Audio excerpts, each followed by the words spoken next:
بسم اللہ الرحمن الرحیم۔ معزز سامعین کرام، آج میں ایک اہم مسئلے کے لیے حاضر ہوا ہوں۔ محرم شریف کا مہینہ آنے والا ہے۔ ہمارے بعض ان پڑھ، ناواقف، لا علم سنی حضرات بریلوی ہزار شیعوں کی مجلسوں میں جاتے ہیں، ان کے ہاں مرثیے سنتے ہیں، ان کی مجلسوں میں جا کر نیازیں کھاتے ہیں اور سبیل سے پانی پیتے ہیں، اور اس کو وہ جائز سمجھتے ہیں۔ اس کے بارے میں شرعی رہنمائی کرنے کے لیے حاضر ہوا ہوں کہ ہمارے ائمہ حضرات اور قرآن و حدیث نے کیا فتوے دیے کہ کیا گستاخ صحابہ اور گستاخ رسول، رافضی شیعہ گستاخ صحابہ بھی ہیں، گستاخ رسول بھی ہیں۔ وہ کس طرح کہ وہ کہتے ہیں نعوذ باللہ کہ حضور علیہ السلام کو جو نبوت ملی ہے یہ جبریل نے بھول کے دی ہے۔ حضور نبوت کے مستحق نہیں تھے، نبوت کے مستحق حضرت علی تھے۔ تو جو یہ بات کرے وہ خدا کا بھی دشمن ہے، رسول اللہ کا بھی گستاخ ہے، اور حضرت علی کا بھی گستاخ ہے۔ اس طرح کے عقائد شیعوں کے موجود ہیں۔ خیر یہ اور بحث ہے۔ تو میں آج آپ کے سامنے احکام شریعت، یہ سیدی الشاہ امام احمد رضا خان بریلوی رضی اللہ تعالیٰ عنہ مجدد مئت حاضرہ، آپ کی احکام شریعت یہ کتاب ہے، اور اس میں چند فتوے اعلیٰ حضرت کے لکھے ہوئے ہیں۔ وہ مراد آباد سے چھپی ہوئی پرانا چھاپا ہے۔ اس کے 3 حصے ہیں۔ پہلا حصہ صفحہ نمبر 71 سے میں آپ کو 2 فتوے پڑھ کے سنانے لگا ہوں۔ یاد رہے یہ صرف ان لوگوں کے لیے ہیں جو سنی مسلمان غیرت مند ہیں اور اپنے اماموں کو تسلیم کرتے ہیں، جو شریعت کے حکم کو مانتے ہیں، اپنی مرضی کو اپنا حاکم نہیں بناتے بلکہ خدا رسول کو اپنا حاکم بناتے ہیں۔ جو آزاد خیال ہے وہ مسلمان ہی نہیں ہے۔ اس کی مثال ہے چوپائے کی طرح، جدھر دل کیا چلا گیا۔ آزادی اسلام میں نہیں ہے۔ جب کلمہ پڑھ لو گے تو پھر رسول اللہ کی غلامی کا پٹا گلے میں آ گیا تو اب آزادی نہیں ہے۔ آپ جس طرح خدا رسول کہیں گے اسی طرح ہی چلا جائے گا۔ اعلیٰ حضرت سے سوال ہوا کیا حکم ہے اہل شریعت کا اس مسئلے میں کہ رافضیوں کی مجلس میں مسلمانوں کا جانا، یعنی شیعوں کی مجلس میں، اور مرثیہ سننا، وہ جو مرثیہ پڑھتے ہیں جس میں وہ صحابہ، اہل بیت اور خدا رسول سب کی گستاخی ہے اس مرثیے میں۔ وہ مرثیہ سننا، ان کی نیاز کی چیز لینا، وہ جو نیاز کرتے ہیں چاولیں دیگیں چڑھانا یا کوئی اور چیزیں، ہمارے مسلمان کھانے کے چکر میں وہاں گئے ہوتے ہیں۔ خصوصاً 8ویں محرم کو جب ان کے یہاں حاضری ہوتی ہے، کھانا جائز ہے یا نہیں؟ محرم میں بعد مسلمان ہر رنگ کے کپڑے پہنتے ہیں، اور سیاہ کپڑوں کے متعلق کیا حکم ہے کہ کیا محرم میں سیاہ کپڑے پہن سکتے ہیں؟ اب اعلیٰ حضرت کا جواب سنیے۔ فرماتے ہیں شیعوں کی، رافضیوں کی مجلس میں جانا اور مرثیہ سننا حرام ہے۔ جو جائے گا، جو سنے گا، وہ فاسق فاجر ہے، گناہ کبیرہ کا مرتکب ہے، اس پر توبہ فرض ہے۔ ان کی نیاز کی چیز نہ لی جائے۔ ان کی نیاز نہیں ہوتی۔ وہ جو نیاز یا صدقہ کر رہے ہیں وہ نیاز نہیں ہوتا، وہ بلکہ اپنے عقیدے کا پرچار کر رہے ہیں، اور اپنے ان کا عقیدہ کفریہ ہے اور گستاخانہ ہے، لہذا ان کی نیاز نہیں۔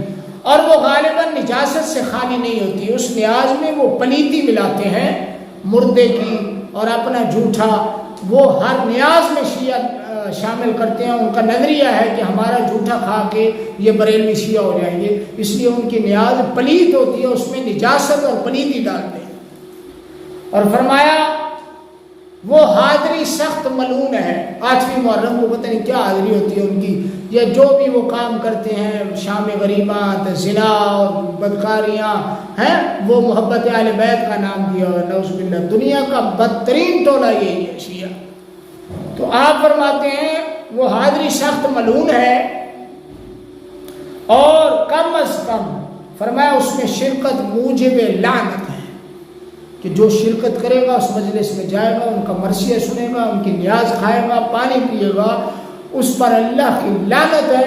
اور اس کی تصدیق حضور علیہ السلام نے فرمائی۔ حضور نے فرمایا اذا رأیتم الذین یسبون اصحابی فقولوا لعنت اللہ علی شرکم، جب ایسے لوگوں کو دیکھو جو میرے صحابہ کو گالیاں دے، یعنی جو شیعہ رافضی ہوں، جو صحابہ پر اعتراض کریں، فرمایا تم کہو، امر کا صیغہ ہے، تم کیا کہو کہ تمہارے فتنے پر، بکواس بازی پر اللہ کی لعنت ہو۔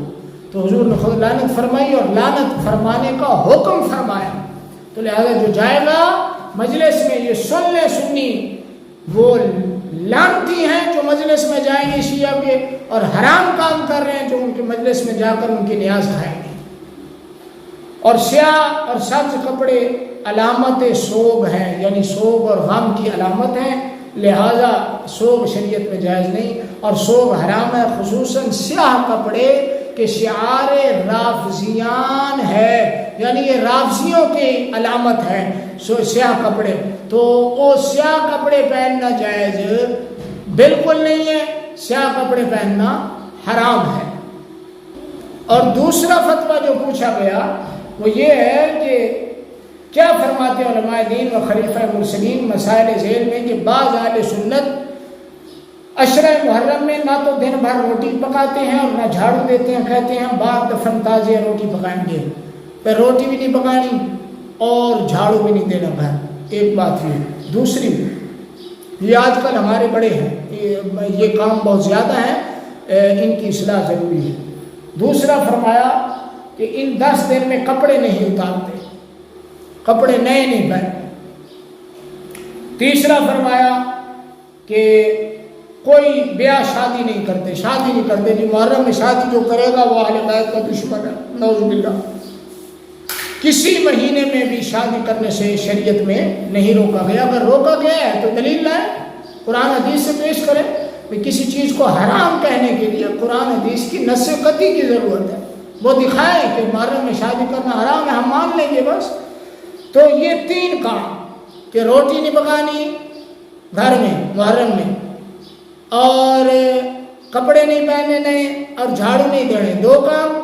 تیسرا شادی نہیں کرنی، 3 کام۔ چوتھا کہ ان دنوں میں، محرم کے یہ دن جو ہوتے ہیں خاص 10 دنوں میں، سوائے امام حسن اور امام حسین رضی اللہ تعالیٰ عنہما کے کسی کی نیاز فاتحہ نہیں دلاتے۔ بھئی امام حسن امام حسین کے علاوہ کسی کو ایصال ثواب نہیں کرنا، یہ جائز ہے یا ناجائز؟ اب اعلی حضرت الشاہ امام احمد رضا خان بریلوی رضی اللہ تعالیٰ عنہ کا جواب سنیے۔ آپ فرماتے ہیں پہلی تینوں باتیں سوگ ہے، یعنی پہلے والی 3 باتیں سوگ، غم کا اظہار ہے، اور سوگ حرام ہے۔ کیا مطلب؟ یہ 3 باتوں پر عمل کرنا شریعت میں جائز نہیں ہے۔ اور چوتھی بات کہ امام حسن اور امام حسین کے علاوہ کسی کی نیاز نہیں دینی، فرمایا یہ جہالت ہے، ہر مہینے میں، ہر تاریخ میں ہر ولی کی نیاز اور ہر مسلمان کی فاتحہ ہو سکتی ہے۔ تو معلوم ہوا اسلام کے پیش نظر، خدا رسول کے احکام احادیث کے پیش نظر جو فتویٰ سیدی اعلیٰ حضرت نے دیا، اس کے مطابق جو بریلوی مجلس میں جائے گا، نیاز فاتحہ اور شیعوں کی کھائے گا، وہ لعنتی ہے، حرام کا مرتکب ہے، اور محرم میں سیاہ کپڑے پہننا بھی جائز نہیں ہے۔ کیوں؟ حضور نے فرمایا من تشبہ بقوم فہو منہم، جو کسی قوم کی مشابہت اختیار کرے، کسی قوم کی طرح مذاقتہ بنائے، وہ انہی میں سے ہے۔ تو محرم میں کالے کپڑے پہننا شیعوں کی علامت ہے، لہٰذا کالے کپڑے سنی مسلمان نہیں پہن سکتا۔ لبیک لبیک لبیک یا رسول اللہ، من سب نبیا فاقتلوہ، من سب اصحابی فاجلدوہ، تاجدار ختم نبوت، زندہ باد زندہ باد۔